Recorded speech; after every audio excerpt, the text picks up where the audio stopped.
Salut tout le monde, c'est Mathieu de l'Afro Tennis Team, ravi de vous retrouver aujourd'hui pour une nouvelle vidéo. Nouvelle vidéo où j'aborde le troisième tour du tournoi de Mont-Saint-Aignan après ma belle victoire contre Théo.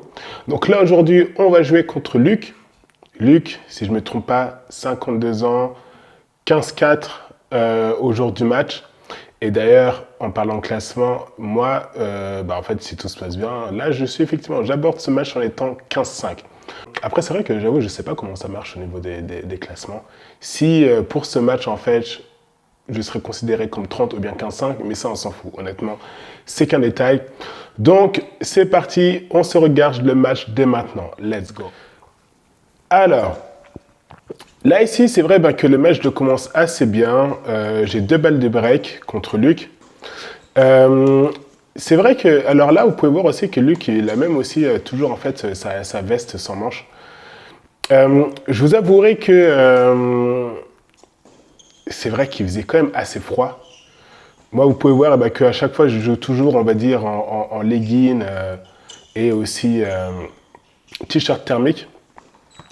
Parce que c'est vrai que vous avouerez que moi, quand je joue au tennis, j'ai besoin d'être à l'aise.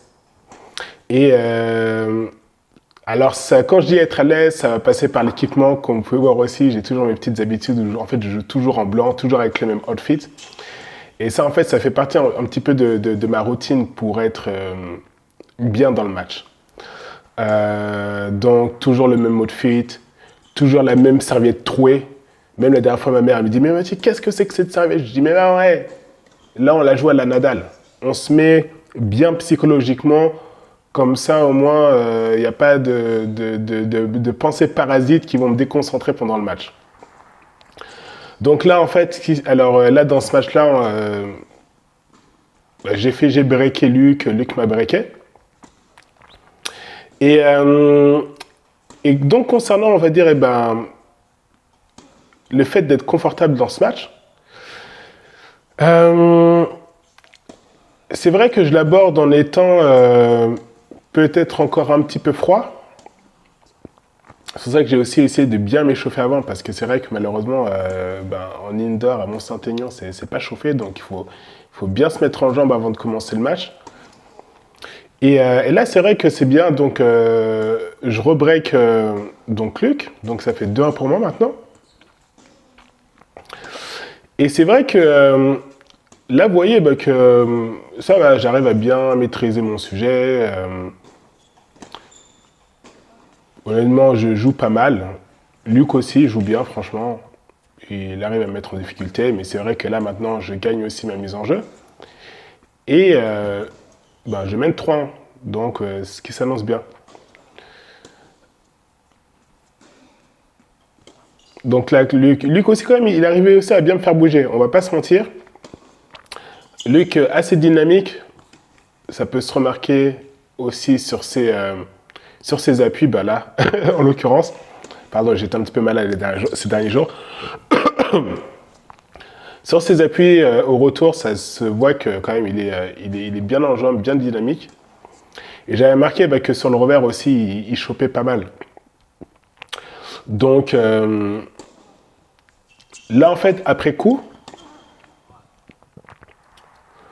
on peut déjà remarquer que effectivement, Luc, il a quand même, je pense, de l'expérience de jeu, dans le sens où il sait ce qu'il faut faire pour pas trop se mettre en danger et attendre aussi patiemment la faute.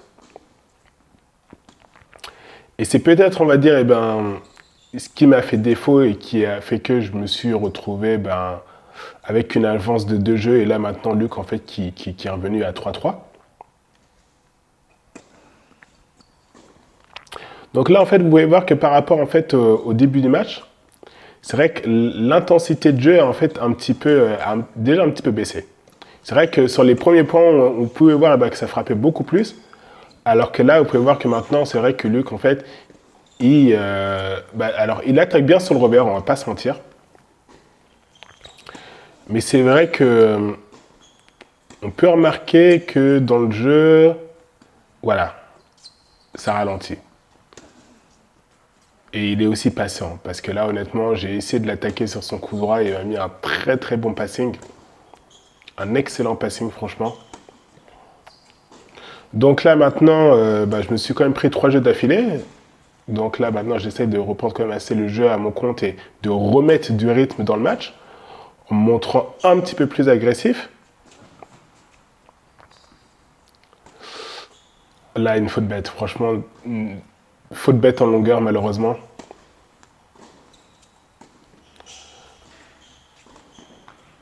Encore une fois, la volée, hein. Vous le savez, hein, là maintenant vous commencez à me connaître, vous savez que la volée, franchement...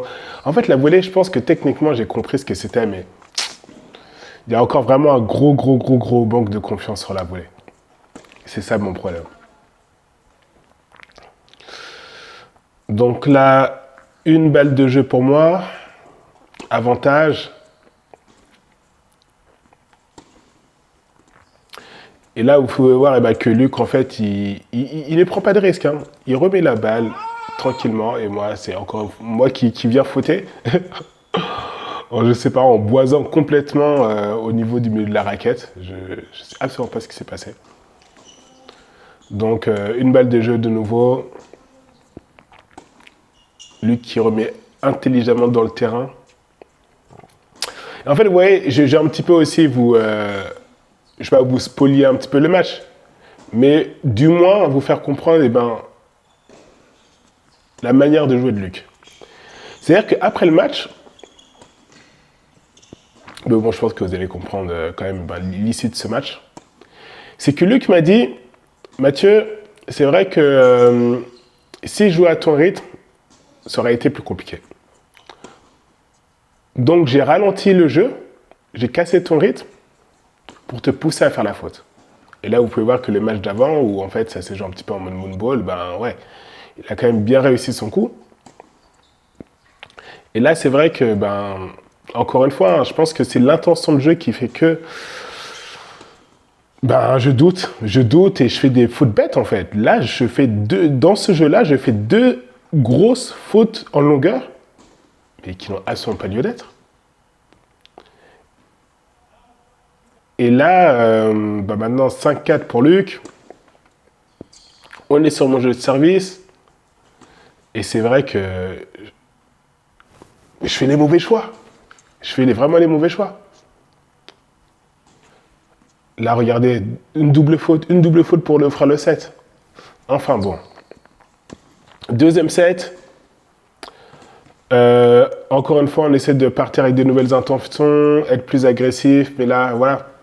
En fait, je craque à chaque fois. Alors, c'est vrai que, honnêtement, Luc, là, sur ce point-là, il a une très très bonne défense. Dans le sens où j'ai vraiment essayé de le faire courir dans tous les sens. Mais là, en fait, je pense Luc, il m'a vraiment eu à l'expérience. Dans le sens où, il a su me faire craquer. Là, franchement, le dernier coup droit que je fais en slicé, mais en fait, j'ai pas l'aura en fait. Il faut simplement continuer à remettre dans le terrain et là, terminer. Et là, c'est vrai que ça commence à jouer un petit peu plus haut. Là, j'essaie de remettre du rythme un petit peu dans le jeu. Et après, et je trouve aussi que quand même aussi, c'est vrai que Luc, peut-être dans le deuxième set, s'est aussi peut-être senti plus libéré. Et là, on voit que quand même aussi, il attaque aussi plus franchement. Voilà, c'était quand même un très bon coup droit aussi quand même de ma part. Mais voilà, là, vous voyez qu'au vu de mon langage corporel, on sent que ça va commencer à devenir compliqué pour moi. Où j'ai quelqu'un en face de moi qui défend bien, qui joue aussi juste. Là, encore une fois, il a su aussi bien exploiter ma faille sur le revers. Ou bien évidemment, je suis plus trop en confiance, donc peut-être qu'au niveau du potentiel, j'en fais moins. Là, ici, pareil aussi, la volée qu'il joue, c'est aussi dû à un mauvais choix de ma part. Là, franchement, c'est un mauvais choix qui lui offre le point. Qui lui offre le point et donc le jeu. Et c'est vrai que là, je me souviens quand même ben, aux pauses, là, vous voyez, là, on est à 3-0. On est à 3-0, 0-30. Et ben, c'est 2 doubles fautes consécutives que je fais. Deux doubles fautes consécutives et regardez après comment je joue juste après. Donc là, on peut vraiment voir que mentalement, il s'est passé quelque chose. Je pense même en fait qu'il s'est passé quelque chose dès la fin du premier set à 5-4. Et honnêtement, sans m'en rendre compte, eh ben, j'ai un petit peu perdu. J'ai un petit peu perdu cette niaque qui m'aurait poussé à me battre dans ce match. Et comme voilà ce que je voulais vous le dire, c'est avant de vous commenter, on va dire, le jeu là à 3-0, c'est que je peux quand même avoir le souvenir de m'être assis donc au break, enfin pas au break, enfin à la pause simplement, et de réfléchir à me dire, mais vas-y, mais Mathieu, en fait, qu'est-ce que tu vas faire pour t'en sortir? Je trouvais aucune solution. Et là, à 5-0, franchement, j'ai dit, bon, vas-y, il n'y a plus rien à perdre, donc allez, vas-y, Mathieu, allez, vas-y, attaque. Donc là, ça va, je le fais bien. J'arrive à placer les offensives, et encore une fois, à la volée, c'est bien trop, c'est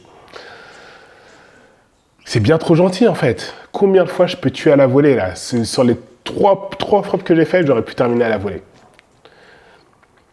Donc là, 30-0, c'est bien, 40-0.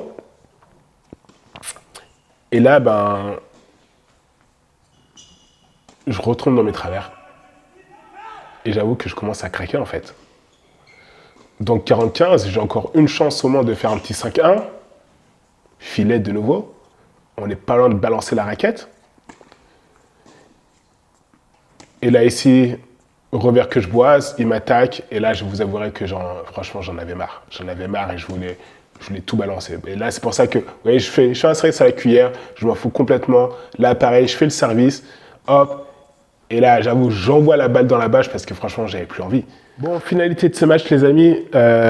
Comme vous pouvez le voir, franchement, le tennis, c'est comme un roller coaster. On peut être là et redescendre directement. Non, franchement, là, c'est vrai que je vous avouerai que dans ce match-là, au niveau du deuxième set, je ne sais absolument pas ce qui s'est passé. J'ai complètement perdu pied.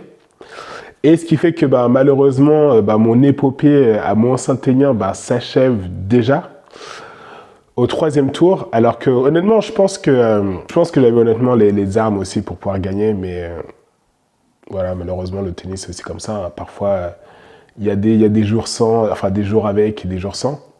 D'ailleurs, en plus, Luc, à la fin du match, je lui dis, vas-y, mais Mathieu, mais qu'est-ce qui s'est passé? Je lui dis, écoute, franchement, moi, j'ai un petit peu accepté ma destinée.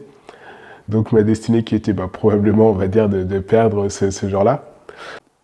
Petit bilan de ma tournée normande, donc tournoi de Darnétal et tournoi de Mont-Saint-Aignan. Alors, franchement, ce que je dois dire, c'est que si vous n'êtes pas de la région, voilà, et que vous partez faire des tournois en Normandie, honnêtement, soyez prêts. Soyez prêts parce que je trouve qu'en Normandie, franchement, le niveau est assez haut. Que beaucoup de gens ne jouent pas leur classement, je trouve. Donc voilà, y aller vraiment toujours avec l'état d'esprit que vous êtes en veille et prêt pour la guerre. En tout cas, Normandie, merci encore. On se reverra peut-être l'année prochaine, ou dans quelques mois. L'année prochaine, j'abuse. Mais c'est vrai que là, on est en fin d'année, donc techniquement l'année prochaine. En tout cas, les gens, moi, j'ai tourné cette vidéo le 31.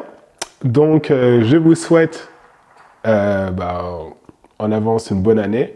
Et on se dit à la prochaine pour une nouvelle vidéo. Allez, ciao, ciao.